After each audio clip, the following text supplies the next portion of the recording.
nouveau, prétendent et assurent que la Terre est plate.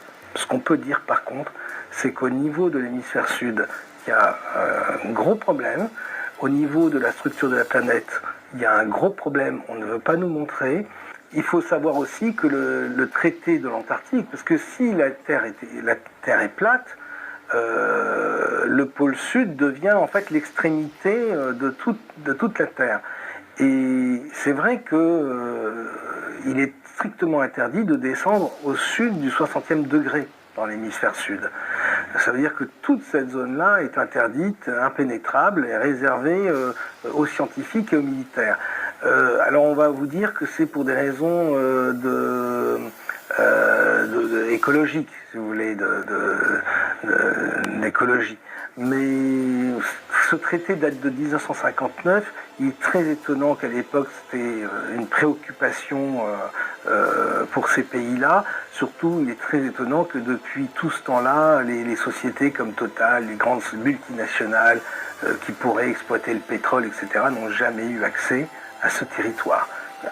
Ce qui est certain aujourd'hui, ce qu'on peut affirmer, c'est qu'il y a un gros problème sur la structure de la Terre.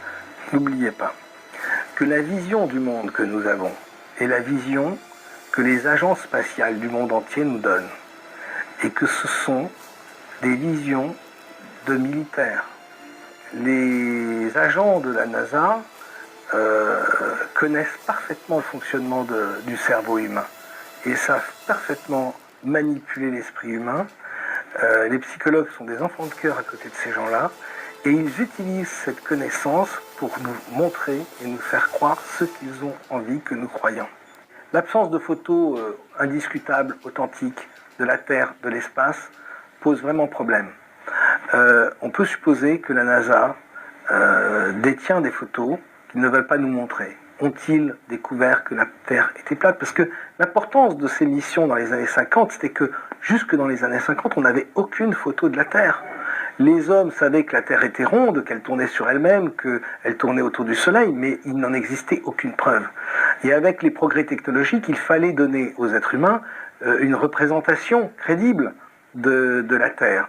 Et c'est comme ça aussi qu'ont été impulsés ces programmes spatiaux. Donner une preuve de la validité des théories scientifiques. Et on se demande si la NASA ne s'est pas trouvée confrontée soit à des photos d'une Terre qui n'était pas ronde, qui ne tournait pas sur elle-même, ou carrément à une Terre plate, ou en tout cas aux limites de la matrice, à un dôme, etc. On peut imaginer qu'ils ont rencontré une anomalie